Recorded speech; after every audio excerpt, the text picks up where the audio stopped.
Ben Gertzel here. I want to say just a few quick words about quantum AI and why it's exciting me so much right now. I mean, it's not the first exciting thing that I expect to see from my efforts with Hyperon, the Singularity Net, and ASI lines. I mean, I don't think we need quantum AI to get to human level AGI or even beyond. I think you can do that on digital computer networks like we have now. On the other hand, the more you dig into the math and theory of quantum AI, the more you see like this is not just a quantitative change like faster machines or something. It's a qualitative change in the kinds of capabilities that are going to be there. And we've known that for a while in some ways. Like quantum encryption can be basically uncrackable. I mean, unless our understanding of physics is wrong, and quantum database search can be bizarrely fast. Like to search a database of a million things, you don't need to search through them one by one. You can just do 1,000 queries, and then quantum entanglement and such lets the whole million items be implicitly searched in a sense, which is a Grover's Grotevin search algorithm. So we've known there was a bunch of amazing stuff that will be enabled with sufficiently powerful quantum computers for a while, and we've seen some of this like demonstrated at small scale on current quantum computers. But as I dig more through the math of Hyperon AI, over and over again, I keep hitting results like, well, this can be really cool now in the next 1 or 2 years. But once we have a quantum computer, wow, everything will just fall into place, right? So one example is homomorphic encryption. So I worked out this whole math scheme to homomorphically encrypt fairly complex computer programs, right? So instead of just a neural net or some specific kind of program, take a quite general computer program and I can scramble it. I can run the scrambled version on someone else's computer where they can run it, but they can't see or understand what it's doing. They can get the result, they can send me back the result, and I can interpret the result after I've unscrambled it on my own computer, right? So you can do homomorphic encryption of quite general computer programs on classical computers. I worked out some math for it. I mean, it's going to be computationally expensive. You'll need like specialized coprocessors or something.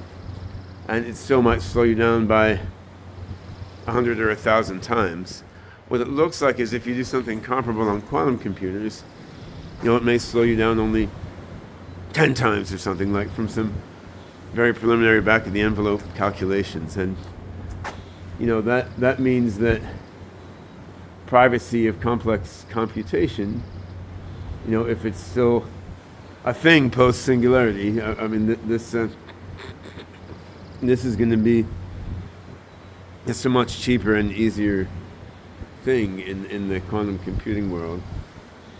Closer to the core of AI, I was working out just a few days ago some math of probabilistic logic reasoning for Hyperon. So we have a system called PLN that does logical inference in a way that accounts for uncertainty, fuzziness, all the complexity and vagueness of reasoning in the real world. And in trying to work out the best way to control PLN logical reasoning on large knowledge bases, I started working out some math, and it occurred to me that the role that energy plays in physics, a similar role is played by evidence in logic. So like energy is conserved in physics, evidence should be conserved in logic. You shouldn't make up new evidence, and you shouldn't ignore or throw out evidence. You should only use the evidence that you actually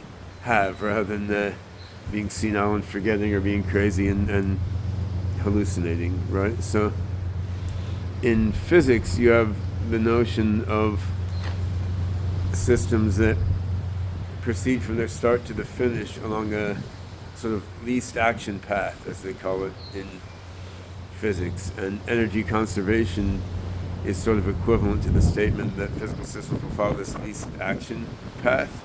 So in logic systems like PLN, it turns out you can look at them like the logic system needs to go from what it knows to what it wants to figure out, from premises to conclusions.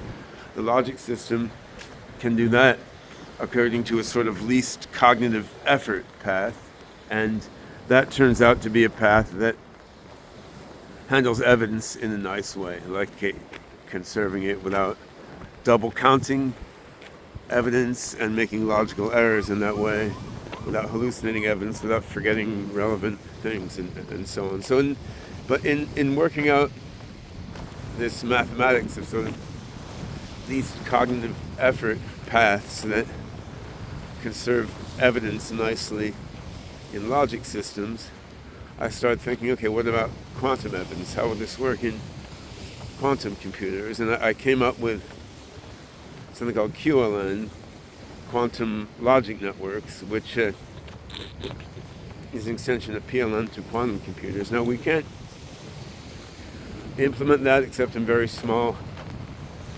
toy versions right now. I mean, because you'd need a quantum computer with, I don't know, 5, 10, 15,000 logical qubits, and we're now, a couple orders of magnitude below that.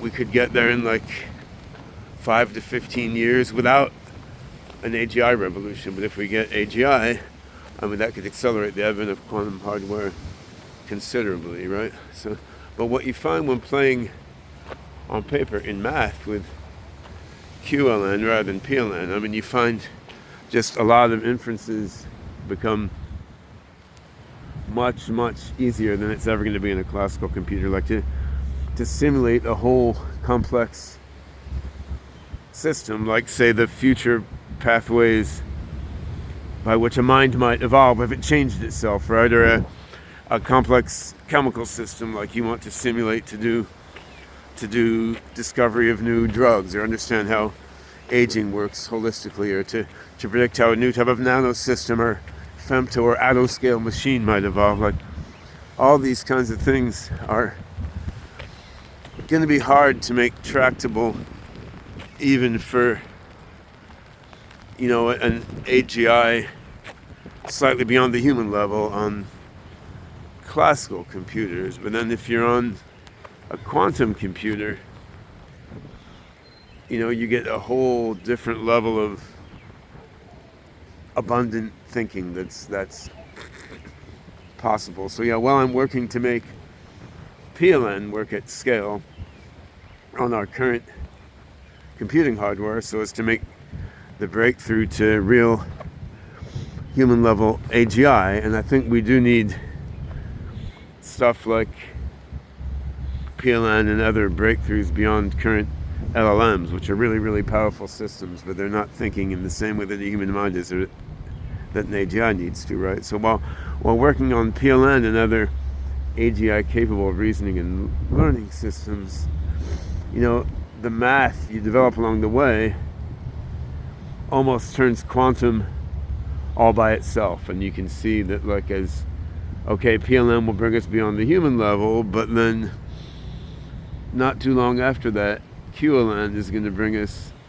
way, way, way further. And most likely it's going to be the AGI doing that development, upgrading its brain from PLN to QLN, and upgrading its hardware to quantum capable. But it's quite interesting just to get an inkling of this future that is unfolding almost inevitably.